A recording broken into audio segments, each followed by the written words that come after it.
Hi hello friends, welcome back to our channel. நான் உங்கள் மன்னார்குடி பொண்ணு வித்யா.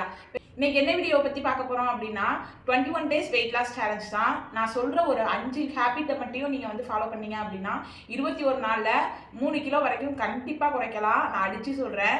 ஏன் 21 days அது என்ன கணக்கு அப்படின்னு நீங்கள் கேட்கலாம். எப்பயுமே நம்ம ஒரு விஷயத்த கன்சிஸ்டன்சியாக கண்டினியூவாக 21 நாள் பண்ணணும் அப்படின்னா அதுக்கப்புறம் கண்டினியூவாக நம்ம மைண்ட் வந்து அதுக்கு செட் ஆகி அதையே நம்மளே பண்ணக்கூடாதுன்னு நினச்சாலும் நம்ம மைண்ட் வந்து அதை வந்து பண்ண சொல்லும். அதனால தான் 21 days சேலஞ்ச் அப்படின்னு சொல்கிறது.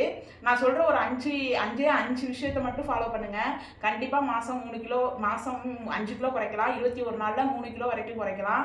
ஓகே, வாங்க என்னென்ன அப்படின்னு சொல்லிட்டு பார்க்கலாம்.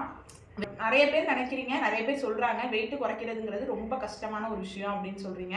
இல்லைங்க, வெயிட் குறைக்கிறது ரொம்ப ஈஸி தான். என்னடா எல்லாரும் வெயிட் குறைக்க கஷ்டங்கிறாங்க, நான் மட்டும் வெயிட் குறைக்கிறது. ஆமாங்க, நான் சொல்கிற டிப்ஸை மட்டும் நீங்கள் ஃபாலோ பண்ணிங்கன்னா கண்டிப்பாக சொல்கிறேன் 21 நாளில் 3 கிலோ வரைக்குமே குறைக்கலாம். ஒரு 5 டிப்ஸ் தான். அதை ஃபாலோ பண்ணிங்கன்னா போதும், கவலையே இல்லை, நீங்கள் கடகடன்னு வெயிட்டை குறைக்கலாம். அந்த 5 டிப்ஸ் என்ன அப்படின்னு பார்க்கலாமா? ஃபஸ்ட்டுங்க, நீங்கள் வந்து வெயிட்டு குறைக்க போகிறேன் அப்படின்னா நீங்கள் ஃபஸ்ட்டு எடுத்தோடனே நிறைய பேர் வந்து வெயிட்டு குறைக்க போகிறேன் அப்படின்னா சாப்பிடாம இருந்து நான் ரொம்ப குண்டாக இருக்கேன், எல்லாரும் என்ன பேசுகிறாங்க, நான் சாப்பிடவே போகிறதில்ல அப்படின்னு சொல்லிட்டு சாப்பிடாம இருந்து ஒரு வேளை சாப்பிட்றது.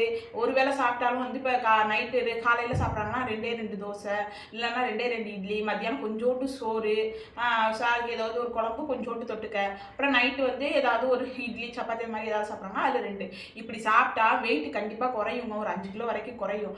ஆனால் அது வந்து நீங்கள் இப்படி சாப்பிட்டீங்கன்னா ஒரே வாரத்திலேயே 2 கிலோ 3 கிலோ வரைக்கும் குறையும். அந்த ஒரு வாரம் கழிச்சோடனே நீங்கள் ஹாஸ்பிட்டலாக போய் அட்மிட் ஆகணும். அந்த மாதிரி தான் நீங்கள் வந்து வெயிட்டை குறைக்கிறா அப்படின்னா தயவு செய்து சாப்பாடை குறைக்காதீங்க. நம்ம ஹெல்த்தியாக சாப்பிட்டு வெயிட்டை குறைச்சிங்க அப்படின்னா நீங்கள் வெயிட்டு குறைச்சதுக்கு அப்புறமும் வெயிட்டை மெயின்டைன் பண்ணலாம். நிறைய பேருக்கு இருக்க பெரிய பிரச்சனையே வெயிட்டை வந்து குறைச்சிருவாங்க. அதுக்கப்புறம் மறுபடியும் ஒரு 2 மாதம் 3 மாதம் கழிச்சு பார்த்தா மறுபடியும் நீங்கள் எவ்வளோ வெயிட் குறைச்சிங்களோ அதை விட டபுள் மடங்காக ஏறிடும். அதுக்கு காரணம் உங்களால் மெயின்டைன் பண்ண முடியாத ஒரு காரணம் தான். அதுக்கு ஃபுல் ரீசன் என்ன அப்படின்னா நீங்கள் வெயிட்டை குறைச்சப்ப ஹெல்த்தியாக நல்லா சாப்பிட்டுட்டு வெயிட் குறைக்காதது தான்.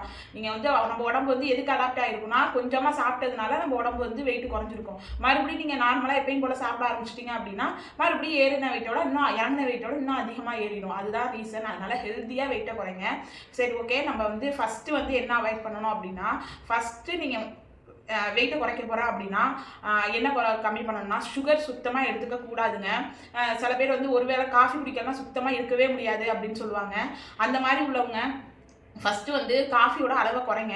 அதாவது வந்து ஒரு நாளைக்கு 4 காஃபி 5 காஃபி குடிக்கிறீங்கன்னா 2 காஃபி, காலையில் ஒரு காஃபி, ஈவினிங் ஒரு காஃபி குடிக்கிற மாதிரி பார்த்துக்கோங்க. அந்த காஃபியை வந்து பால் வந்து கொஞ்சமாகவும், ஒரு டம்ளர் ஒரு அரை டம்ளர் காஃபி குடிக்கிறீங்கன்னா 1/2 டம்ளர் பால், இல்லை 1/4 டம்ளர் பால், 1/4 டம்ளர் தண்ணி, அந்த மாதிரி தண்ணி அதிகமாக இருக்க மாதிரி கலந்து அதில் வந்து வெள்ளை சீனி யூஸ் பண்ணிக்கிட்டீங்க. தயவுசெய்து வெள்ளை சீனி யூஸ் பண்ணாதீங்க.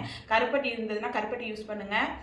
இல்லை அப்படின்னா நீங்கள் வந்து அந்த சுக்குமல்லி டீ, லெமன் டீ அந்த மாதிரி யூஸ் பண்ணுங்கள். எனக்கு அந்த ஸ்வீட் குடிச்சாதான் கொஞ்சம் இது பண்ணுற மாதிரி இருக்கும் அப்படின்னு சொல்லுவீங்க. முடிஞ்ச அளவுக்கு உங்களால் சுகர் அவாய்ட் பண்ண முடிஞ்சதுன்னா அவாய்ட் பண்ணிடுங்க. இல்லவே இல்லை என்னால் முடியவே முடியாதுன்னா ஈவினிங் ஒரு வேளை வந்து நீங்கள் காஃபி எடுத்துக்கோங்க, தப்பு கிடையாது. அது பெரிய கலோரிஸில் வராது. பட் கருப்பட்டி அந்த மாதிரி நாட்டு சக்கரை அந்த மாதிரி போட்டு எடுத்துக்கோங்க. சுகர் கம்மியாக தான், அது எடுத்துக்கிட்டாலும் கம்மியாக தான் எடுத்துக்கணும். நீங்கள் எந்த அளவுக்கு சுகரை குறைக்கிறீங்களோ அந்த அளவுக்கு உங்களுக்கு வந்து இன்ச் லாஸ் ஆகுங்க. வெயிட் குறையதோ இல்லையோ நீங்கள் சுகரை ஃபுல்லாக அவாய்ட் பண்ணிட்டீங்கன்னா உங்களுக்கு எல்லாருமே நீங்கள் வேறு எந்த இதுவுமே டயட்டுமே ஃபாலோ பண்ண வேண்டியதில்லை. சுகரை மட்டும் 1 மந்த் நீங்கள் ஃபாலோ பண்ணீங்க, சுகர் கட் மட்டும் 1 மந்த் நீங்கள் ஃபாலோ பண்ணீங்க, சுகர் சாப்பிடாம இருந்தீங்கன்னா உங்களுக்கு இன்ச் லாஸ் ஆகி எல்லாருமே கேட்பாங்க என்ன வெயிட் குறைச்சிருக்கியானே. அந்த அளவுக்கு இன்ச் லாஸ் ஆகும் வெயிட் சுகரை குறைச்சோம் அப்படின்னா. ஓகே, என்னால் ஒரு வேளையாவது காஃபி குடிக்கணும்னா ஈவினிங் வந்து காஃபியுமே வந்து ஒரு நிறைய கொஞ்சமாக பால் ஊற்றி நிறைய தண்ணி ஊற்றி நாட்டு சக்கரை, கருப்பட்டி அந்த மாதிரி வேணால் எடுத்துக்கோங்க. கருப்பட்டி ரொம்ப நல்லது, அதனால் கொஞ்சமாக எடுத்துக்கோங்க, தப்பு கிடையாது. முடிஞ்ச அளவுக்கு அவாய்ட் பண்ண முடிஞ்சாலும் அவாய்ட் பண்ணிடுங்க. அப்படி பால் சேர்க்காம நீங்கள் வந்து லெமன் டீ, சுக்குமல்லி டீ அந்த மாதிரி போட்டு குடிக்கலாம். ஃபஸ்ட்டு சுகர் சொல்லிட்டேன்னா. 2வது மைதா சம்மந்தமான சாப்பாடு எதுவுமே சாப்பிடக்கூடாது. பேக்கரி ஐட்டம் நம்ம வீட்லேயும் வந்து சில சாப்பாட்டுக்கெல்லாம் கிடையாது. நிறைய பேர் மைதா சேர்த்து செய்கிறாங்க, வீட்டில் ஸ்நாக்ஸ் மைதாவில் செய்கிறாங்க. அப்புறம் பேக்கரி ஐட்டம் பப்ஸு அது இது சவர்மா அப்படின்னு சொல்லிட்டு பேக்கரி ஐட்டம் மைதா சம்மந்தப்பட்ட எந்த ஒரு பொருளையுமே சாப்பிடாதீங்க. செகண்ட் சொல்லிட்டேன்னா. 3rd வந்து ஆயிலில் பொரிச்ச ஃபுட்டு. இப்போ வந்து இப்போலாம் வந்து அதிகமாக வீட்லேயும் சரி வெளியிலையும் சரி ஆயிலில் பொரிச்ச ஃபுட்டு தான், ஃப்ரைட் ஐட்டம் தான் அதிகமாக நம்ம வாங்கி சாப்பிட்றோம். அதுதான் டேஸ்ட்டாக இருக்குது அப்படின்னு சொல்லிட்டு. எந்த ஒரு சாப்பாடுமே எது வந்து அதிகமான டேஸ்ட்டாக இருக்கோ அது வந்து நம்ம உடம்புக்கு நல்லது கிடையாதுங்க. ஹெல்தி ஃபுட்டெல்லாம் எடுத்து பாருங்களேன். ஹெல்தி ஃபுட்டுன்னு ஏதாவது ஒன்று எடுத்துக்கிட்டிங்க அப்படின்னா டேஸ்ட் கொஞ்சம் கம்மியாக தான் இருக்கும், சாப்பிட கொஞ்சம் கஷ்டமாக தான் இருக்கும். ஏன்னா ஹெல்தின்னு சொல்கிற எல்லாமே கொஞ்சம் கஷ்டமாக தான் இருக்கும் சாப்பிட்றதுக்கு, ஃபாலோ பண்ணுறதுக்கு.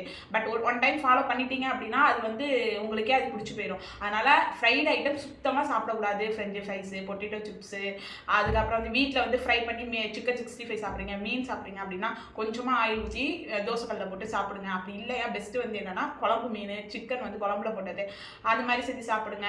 வீட்டிலேயே தந்தூரி சிக்கன் செஞ்சு சாப்பிடுங்க. கடையில் போய் தந்தூரி கிரில் வாங்கி சாப்பிடுன்னு சாப்பிடாதீங்க. ஏன்னா வந்து அந்த கிரில்லு தந்தூரியிலலாம் கலர் பவுடரை வந்து அவ்வளவு கலக்குறாங்கங்க, அது இதுன்னு கலக்குறாங்க. தயவுசெய்து அது வாங்கி சாப்பிடாதீங்க. வெயிட் லாஸில் இருக்கிறவங்க சிக்கன் வந்து கிரேவி மாதிரி வாங்கி சாப்பிடுங்க, ஒன்றும் தப்பு கிடையாது. அது மாதிரி வீட்டில் கிரேவி மாதிரி செஞ்சு சாப்பிடுங்க. சிக்கன் 65, ஃபிஷ் ஃப்ரை அந்த மாதிரி ஆயில் அதிகமாக பொரிச்சது, முறுக்கு, மிக்சரு அந்த மாதிரி எதுவுமே சாப்பிடாதீங்க. நம்ம வந்து இதெல்லாம் சாப்பிடாம இருக்கிறது கஷ்டமாக தான் இருக்கும், நமக்கு ஆசையாக இருக்கும், டெம்டிங்காக இருக்கும், எல்லாமே பண்ணும். பட் வந்து நீங்கள் வந்து ஒரு மைண்ட் செட் பண்ணிக்கணும், இதெல்லாம் இத்தனை வருஷமாக சாப்பிட்டோம், அதனால தான் நம்ம உடம்பு இவ்வளோ குண்டாயிட்டு. நம்மளை அசிங்கப்படுத்தினவங்கள நம்ம மனசில் நினச்சிக்கணுங்க. நினச்சிக்கிட்டு மனசில் நினச்சிக்கணும், நம்ம எந்தெந்த விஷயத்தில் அசிங்கப்படுத்தினாங்க, நம்மளை குண்டுன்னு இருப்பாங்க, புதருன்னு இருப்பாங்க, அது மாதிரி நம்மளை நிறைய சொல்லியிருப்பாங்க. அதெல்லாம் மைண்டில் நினச்சிக்கிட்டு இவ்வளோ நாள் இது சாப்பிட்டதுனால தான் நம்ம குண்டாயிருக்கும். ஒரே 1 மாதம் 2 மாதம் நம்ம உடம்பை குறைச்சி நம்ம எவ்வளோ வெயிட் வரணுமோ அந்த வெயிட்டுக்கு வந்துட்டோம்னா அதுக்கப்புறம் இதெல்லாம் சாப்பிட போகிறோம் அப்படின்னு நீங்கள் மைண்டில் ஃபிக்ஸ் பண்ணிட்டீங்கன்னா கண்டிப்பாக உங்களால் வெயிட்டை குறைச்சி காமிக்க முடியுங்க. அது டெம்ட் ஆகாது. எப்போ டெம்டிங் ஆகுதோ உங்களுக்கு அது சாப்பிடணும்னு ஆசையாக இருக்கும், அப்போலாம் உங்களை அசிங்கப்படுத்தவங்க நினச்சிங்கனாலே உங்களுக்கு மறுபடியும் கிடையாது, நம்ம பண்ணணும், எக்ஸசைஸ் பண்ணணும், வாக்கிங் போகணும் அப்படின்னு சொல்லிட்டு கண்டிப்பாக வந்து உங்களுக்கு என்ன அப்படின்னா உங்கள் மைண்ட்லேயே வரும். அதுக்கப்புறம் ஒரு வாரம் ஆகிட்டு வச்சுக்கோங்களேன், ஏதாவது ஒரு அன்ஹெல்தி ஃபுட் இருக்குது அப்படின்னாலும் அதை பார்த்தாலே உங்களுக்கு பயமாக இருக்கும். எடுத்து சாப்பிட்டு ஐயோ வேண்டாம் அப்படின்னு உங்களே அறியாமல் நீங்கள் சாப்பிட்டீங்கன்னு வச்சுக்கோங்களேன், உங்களுக்கு மனசு போட்டு உறுத்தும், ஐயோ நம்ம சாப்பிட்டுட்டோமே அப்படின்னு சொல்லிட்டு. புரோட்டா அந்த மாதிரி ஐட்டம்ஸ் அதெல்லாம் மைதாவில் வருமா, அது மாதிரி இதெல்லாம் சாப்பிட்டோம் அப்படின்னா ஐயோ ஒரே ஒரு ஆயில் ஐட்டத்தில் செஞ்ச ஏதாவது ஒரு 65 எடுத்து வாயில் வச்சுட்டாலும் நமக்கு ஒரு மாதிரி நமக்கு குற்ற உணர்ச்சியாக இருக்கும். அது ஏன் அப்படி இருக்குன்னே தெரியாது. அது மாதிரி ஆயில் ஃபுட்டை கண்டிப்பாக வந்து சுத்தமாக குறைச்சிடுங்க. என்ன சொன்னேன், சுகரு, மைதா, ஆயில் ஐட்டம் சுத்தமாக குறைச்சிடுங்க அப்படின்னு சொல்லியிருக்கேன். அதுக்கப்புறம் கார்போஹைட்ரேட் ஃபுட்டு. கார்போஹைட்ரேட்னா எதுனா இட்லி, தோசை, சோறு, சப்பாத்தி, அது பேர் என்னது இப்போ ராகி இட்லி, ராகி கம்பு இட்லி, சிறுதானிய இட்லி, சிறுதானிய தோசை எல்லாமே எதில் வரும் அப்படின்னா கார்போஹைட்ரேட்டில் தான் வரும். ஓகேவா? நிறைய பேர் வந்து வெயிட் லாஸில் இருந்தால் ராகி மில்லட் இட்லியெல்லாம் சாப்பிட்டோம் அப்படின்னா சீக்கிரம் வெயிட் லாஸ் ஆகிடும்னு நினைக்கிறீங்க. பட் சிறுதானியம் சாப்பிட்டோம்னா ரொம்ப ரொம்ப நல்லது. பட் அதையுமே நம்ம அளவோட சாப்பிடணும். நம்ம உடம்புக்கு கார்போஹைட்ரேட்டோட அளவு வந்து ரொம்ப ரொம்ப முக்கியம். ஆனால் நம்ம போட்டு என்னன்னா புரோட்டீனோட அளவும் ஃபைபரோட அளவும் அதிகமாக இருக்கிற மாதிரி பார்த்துக்கோங்க. ஏன் அப்படி சொல்கிறேன் அப்படின்னா நம்ம வந்து சாப்பாடை வந்து வெள்ளை சாதம் அரிசி இருக்குது, அரிசியால் செய்கிறது, கோதுமை, சிறுதானியம் அதெல்லாம் வந்து ஒரு காலைல ஒரு இட்லி சாப்பிட்றீங்க அப்படின்னா எந்த இட்லி வேணாலும் சாப்பிடுங்க, சிறுதானிய இட்லி தான் சாப்பிடணும், வெள்ளை அரிசி இட்லி சாப்பிடக்கூடாது, வெயிட் லாஸ்க்கு அப்படிலாம் கிடையாது. சாப்பிட்றீங்களா குவான்டிட்டி கம்மி பண்ணிக்கோங்க. ஒரு நீங்கள் 5 இட்லி சாப்பிடுவீங்கன்னா ஒரு 2 இட்லி சாப்பிடுங்க. 2 இட்லியோட அந்த 5 இட்லி சாப்பிட்டா உங்களுக்கு ஃபில்லிங் ஆகும், வயிறு ஃபில்லிங் ஆகும். அந்த 2 இட்லி சாப்பிட்டா அந்த வயிறு ஃபில்லிங் ஆகாதுன்னு சொல்லுவீங்க. அதுக்கு பதிலாக அந்த 2 இட்லி எடுத்துக்கிட்டு அந்த 3 இட்லிக்கு பதிலாக பயிறு, கொண்டைக்கடலை, முட்டை, ஆம்லேட்டு அந்த மாதிரி ப்ரோட்டீன் ஐட்டம் கண்டிப்பாக நீங்கள் காலையில் ஏதாவது ஒன்று எடுத்துக்கோங்க. அதோட அந்த முட்டை இட்லியோட எடுத்துக்கிட்டு அதுக்கப்புறம் வந்து ஃப்ரூட்ஸ் ஏதாவது ஒரு ஃப்ரூட் எடுத்துக்கிட்டிங்க அப்படின்னா வயிறு உங்களுக்கு ஃபில்லிங்காக இருக்கும். காலை சாப்பாட்டுக்கான வயிறு. நிறைய வெயிட் லாஸ் ரெசிபி யூடியூப்பில் வருது, பார்த்து நீங்கள் பாருங்கள் எப்படி சாப்பிட்றாங்க என்னென்னு. ஒரு வாரம் நீங்கள் அதை ஃபாலோ பண்ணி சாப்பிட்டீங்க அப்படின்னா உங்களுக்கே மைண்டில் செட் ஆகிடும். ஓகே, அதுக்கப்புறம் காலம் ஃபுல்லாக நீங்கள் அப்படி தான் சாப்பிட ஆரம்பிப்பீங்க. இப்படி தான் காலை சாப்பாடு சாப்பிடணும், மத்தியானம் இப்படி தான் சாப்பிடணும். 2 இட்லி சாப்பிடுங்க. அதுக்கு மேலே கார்போஹைட்ரேட் உணவாக இருந்தாலும் அதிகமாக சாப்பிடுங்க. 2 இட்லி, அதுக்கு ஒரு முட்டை, இல்லைன்னா வெஜிடேரியனாக இருந்தால் பயிறு, சுண்டல் அந்த மாதிரி சாப்பிடலாம். காலை சாப்பாடே வந்து அந்த 2 இட்லி தோசையை தவிர்த்துட்டு பயிறு இருக்குல்ல அதெல்லாம் அவிச்சு அதை வந்து சாலட் மாதிரி போட்டு வெங்காயம், தக்காளி, வெள்ளரிக்காய், கார்ன் அதெல்லாம் போட்டு சாலட் மாதிரி சாப்பிட்லாம். ஓட்ஸ் இருந்ததுன்னா ஓட்ஸ் கஞ்சி வச்சு சாப்பிட்லாம். மில்லட்டில் வந்து குதிரைவாளி அதிலெல்லாம் கஞ்சி வச்சு தேங்காய் பால் ஊற்றி அது ஒரு பவுலு, அதோட ஒரு ஃப்ரூட் ஒரு பவுல் எடுத்துக்கலாம். அந்த மாதிரி நீங்கள் சாப்பிடுங்க. மத்தியானம் எப்படி சாப்பிடணும் அப்படின்னா நம்மளோட இது வந்து எப்படின்னா நிறைய சோறு போட்டு சாப்பிட்டா தான் நமக்கு திருப்தியாக இருக்கும். அந்த மாதிரி சாப்பிடாம நீங்கள் வந்து காய்கறி எப்பயும் காய்கறி சாப்பிடுவீங்களா அந்த அளவுக்கு வந்து சோறு சாப்பிடணும். காய் அந்த சோறு அளவுக்கு இப்போ ஒரு பவுல் எடுக்கிறீங்க அப்படின்னா ஒரு பவுல் சாதம், அதே பவுலுக்கு ஒரு காய்கறி, ஒரு கூட்டு அந்த மாதிரி வந்து சாப்பிடுங்க. ப்ரோட்டீனுக்கு சிக்கன் மதியானம் செஞ்சால் அது போட்டுக்கலாம், குழம்பு மீன் சாப்பிடலாம், அப்புறம் வந்து முட்டை சாப்பிடலாம், கருவாடு சாப்பிடலாம். நீங்கள் வந்து வெஜிடேரியன் வந்தால் பன்னீர் சாப்பிடலாம், டோஃபு சாப்பிடலாம். அப்புறம் இந்த இது அதெல்லாம் ரொம்ப விலை கம்மியாது. என்னது சோயா சங்க்ஸ், அதெல்லாம் வந்து 100 கிராமே ஒரு 200 கிராம் 300 கிராமே 10 ரூபா தான். அதெல்லாம் வாங்கி நம்ம ஃப்ரை பண்ணி நல்லா டேஸ்டியாக சாப்பிடலாம். கொஞ்சமாக சாதம் இருக்கணுங்க. கார்போஹைட்ரேட்டோட அளவு கம்மி பண்ணிவிட்டு ப்ரோட்டீன் ஃபைபரோட அளவு அதிகமாக ஆக்கிக்கிட்டீங்க. காய்கறி, கூட்டு, கீரை வந்து வாரத்தில் ஒரு 4 நாள் கிடைச்சாலும் எடுத்துக்கோங்க. கிராமத்து சைடில் இருக்கவங்களுக்குலாம் கீரை அதிகமாக அந்த முருங்கைக்கீரையெல்லாம் கிடைக்கும். முருங்கைக்கீரையெல்லாம் டெய்லி எடுத்துக்கோங்க. ஏன்னா நம்ம வெயிட் லாஸில் இருக்கிறப்ப ஃபைபர் வந்து கம்மியாயிட்டு அப்படின்னா நமக்கு வந்து மலச்சிக்கல் ப்ராப்ளம்லாம் வரும். அந்த ப்ராப்ளம்லாம் இல்லாமல் இருக்கணும் அப்படின்னா நிறைய ஃப்ரூட்ஸு, காய்கறி, அப்புறம் தண்ணி, பழம், நிறையா ஃப்ரூட்ஸ் எடுத்துக்கலாம். நிறைய காய்கறி எடுத்துக்கிட்டிங்கனாலே உங்களுக்கு நிறைய நல்ல வெயிட் லாஸ் ஆகும். அந்த காய்கறிக்கு ஈக்குவலாக கண்டிப்பாக ஒருவேளை சாப்பாட்லேயும் ப்ரோட்டீன் இருக்க மாதிரி நீங்கள் பார்த்துக்கோங்க. 2 முட்டை சாப்பிடலாம். அந்த மாதிரி ப்ரோட்டீனும் ஃபைபரும் கண்டிப்பாக சாப்பாட்டில் இருக்கணும். அது போக பேலன்ஸ் தான் வந்து நீங்கள் கொஞ்சமாக கார்போஹைட்ரேட் எடுத்துக்கணும். அந்த மாதிரி நைட் டைமில் வந்து நீங்கள் ஒரு 2 சப்பாத்தி எடுத்துக்கலாம், 2 தோசை எடுத்துக்கலாம், 2 மில்லட் தோசை எடுத்துக்கலாம், எது வேணாலும் எடுத்துக்கலாம். இல்லைனா சாலட் மாதிரி எடுத்துக்கலாம், இல்லைனா நிறைய பேர் சூப் மாதிரி மட்டும் குடிக்கிறாங்க. அந்த மாதிரி வந்து நீங்கள் வந்து எடுத்துக்கலாம். 2 சப்பாத்தி எடுத்துக்கிறீங்கன்னா அது தொட்டுக்க பன்னீர் மசாலா எடுத்துக்கலாம். இல்லையா மத்தியானம் வச்சு மீன் குழம்பு, கறி குழம்பு இருக்குன்னா அந்த கறி குழம்பு 2 பீஸ் 3 பீஸ் போட்டு எடுத்துக்கலாம். மீன் குழம்பு போட்டு பீஸ் எடுத்துக்கலாம். சோயா சங்க்ஸ் குருமா மாதிரி பண்ணி எடுத்துக்கலாம். 2 தோசை 2 இட்லி இல்லைன்னா 2 சப்பாத்தி, இதுதான் கணக்கு. 2 தான் எடுத்துக்கணும். அதுக்கு வந்து ஈக்குவலாக வந்து உங்களுக்கு வந்து ஒரு ஃப்ரூட் ஏதாவது ஒன்று எடுத்துக்கலாம். அது மாதிரி ஒரு பவுல் ஃப்ரூட்ஸ் எடுத்துக்கலாம். ப்ரோட்டீன் இருக்க மாதிரி பார்த்து 3 வேளை சாப்பாடுலேயும் ப்ரோட்டீன் இருக்க மாதிரி முக்கியமாக பார்த்துக்கோங்க. 4 இது சொல்லிட்டேன். 5th டிப்ஸ் என்ன அப்படின்னா ரொம்ப ரொம்ப ரொம்ப ரொம்ப முக்கியமானதுங்க.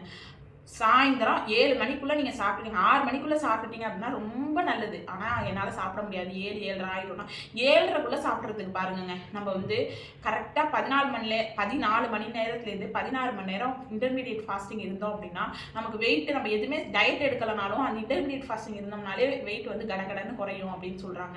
நீங்கள் வந்து ஒரு 7:30 மணிக்குள்ளெல்லாம் நீங்கள் சாப்பாடை முடிச்சுட்டு 7:30 மணிக்கு அப்புறம் தண்ணி மட்டும்தான் குடிக்கணும்.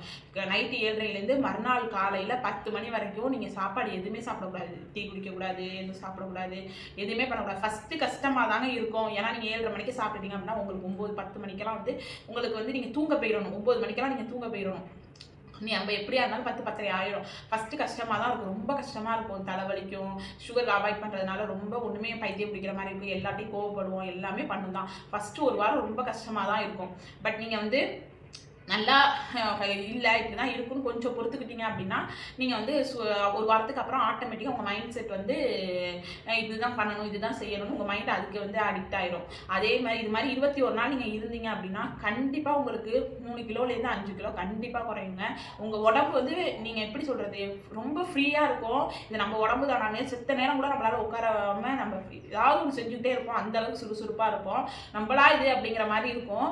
அது மொத்தம் 5 டிப்ஸ் உங்களுக்கு சொல்லிட்டேன். இந்த 5 டிப்ஸும் டயட்டில் நீங்கள் ஃபாலோ பண்ணுங்கள். நீங்கள் நைட்டுக்கு சீக்கிரம், ரொம்ப ரொம்ப முக்கியமாக நைட்டு சீக்கிரம் சாப்பிட்டுட்டு காலையில் 10 மணிக்கு மறுபடியும் சாப்பிட்டீங்க அப்படின்னா நம்ம வயிறு வந்து முடிஞ்ச அளவுக்கு வந்து இன்டர்மீடியட் ஃபாஸ்டிங்கில் வந்து என்னடா இவங்க சாப்பிடலையே அப்படின்னு சொல்லிட்டு வெயிட் பண்ணிகிட்டே இருக்கும். நீங்கள் 10 மணி வரைக்கும் 16 மணி நேரம் வந்து நீங்கள் எதுவுமே சாப்பிடாம 10 மணி வரைக்கும் இருந்தீங்க அப்படின்னா நம்ம உடம்புல உள்ள கொழுப்பை வந்து நம்ம உடம்பு எடுத்துக்க ஆரம்பிச்சிடும். எனர்ஜியாக கன்வெர்ட் பண்ண ஆரம்பிச்சிடும் நம்ம கொழுப்பை. அதில் தான் நமக்கு வந்து உடம்புக்கு வந்து குறையிறது. நம்ம கலோரிஸ் பத்தாமல் அந்த உடம்புல உள்ள ஃபேட்டெல்லாம் வந்து நம்ம உடம்பு எனர்ஜியாக எடுத்துக்கும். அதனால தான் நமக்கு உடம்பு குறையும். அதனால தான் இன்டர்மீடியட் ஃபாஸ்டிங் நைட்டு சீக்கிரம் சாப்பிடுங்கிறது. நீங்கள் சீக்கிரம் சாப்பிட்டீங்க அப்படின்னா உங்களுக்கு நல்லா வெயிட் குறையும். இந்த டிப்ஸ் எல்லாம் கண்டிப்பாக ஃபாலோ பண்ணுங்கள். இதோட எக்ஸ்ட்ராவாக ஒரு டிப்பு சொல்கிறேன். ஒரு ½ மணி உங்களால் முடிஞ்சதுன்னா ஒரு 10,000 ஸ்டெப் நடக்கணும்னு ஒரு நாளைக்கு சொல்கிறாங்க. நல்லா வெயிட் லாஸ் ஆகும். நான்லாம் 10,000 ஸ்டெப் தான் நடப்பேன். பட் உங்களால் முடியலை அப்படின்னா ஃபஸ்ட்டு ஸ்டார்ட் பண்ணுறப்ப 20 மினிட்ஸ் 30 மினிட்ஸ் 45 மினிட்ஸ்னு ஆரம்பிச்சு டெய்லி ஒரு மணி நேரம் எப்படியாவது வாக்கிங் போகிற மாதிரி பார்த்துக்கோங்க. காலையில் இல்லைன்னா மத்தியானம் நைட்டு எப்போ ஃப்ரீயாக இருக்கீங்களோ அப்போலாம் நடந்துக்கிட்டு இருங்க. அதுக்கப்புறம் முடிஞ்சது அப்படின்னா வாரத்தில் ஒரு 5 நாள் எக்ஸசைஸ் பண்ணுங்கள். சும்மா ரொம்ப தான் வேணாம். யூடியூப்பில் அவ்வளோ வீடியோஸ் வருது, சிம்பிளான எக்ஸசைஸ். கொஞ்சம் எக்ஸசைஸ் பண்ணிங்கன்னா உங்களுக்கு வெயிட் லாஸ் சீக்கிரம் நடக்கும். அவ்வளோதான், வேறு ஒன்றும் இல்லை. முடியலைன்னா ஒன்றும் பிரச்சனை இல்லை, வாக்கிங்கோட ஸ்டாப் பண்ணிக்கோங்க. டயட்டும் வாக்கிங்கும் கண்டிப்பாக ஃபாலோ பண்ணுங்கள். 21 டேஸில் உங்களுக்கு என்ன வந்து நடக்குது அப்படிங்கிறது நீங்களே பாருங்கள். ஒரு 21 டேஸ் இதை மட்டும் ஃபாலோ பண்ணுங்கள். ஒரு 21 டேஸ் நீங்கள் இதை மட்டும் ஃபாலோ பண்ணி பாருங்கள். கண்டிப்பாக உங்களோட உடம்புல நடக்கிற சேஞ்சஸ் எல்லாம் சின்ன சின்ன problem, PCOD, PCOS, sugar problem, BP, ப்ரெஷர்னு நான் எப்போலாம் சின்ன வயசில் உள்ளவங்களுக்கே வருது, இந்த மாதிரி நீங்கள் ஃபாலோ பண்ணீங்க எல்லா பிரச்சனையுமே உங்களுக்கு வந்து சால்வ் ஆயிரும். அதனால் வந்து நான் சொன்ன டிப்ஸை மட்டும் ஃபாலோ பண்ணுங்கள். கண்டிப்பாக நீங்களும் வெயிட் லாஸ் பண்ணலாம், வெயிட்டை குறைக்கலாம். ஓகே ஃப்ரெண்ட்ஸ், இந்த வீடியோ உங்களுக்கு யூஸ்ஃபுல்லாக இருக்கும்னு நினைக்கிறேன். யூஸ்ஃபுல்லாக இருந்தால் லைக் பண்ணுங்கள், ஷேர் பண்ணுங்கள், சப்ஸ்கிரைப் பண்ணுங்கள். பாய்.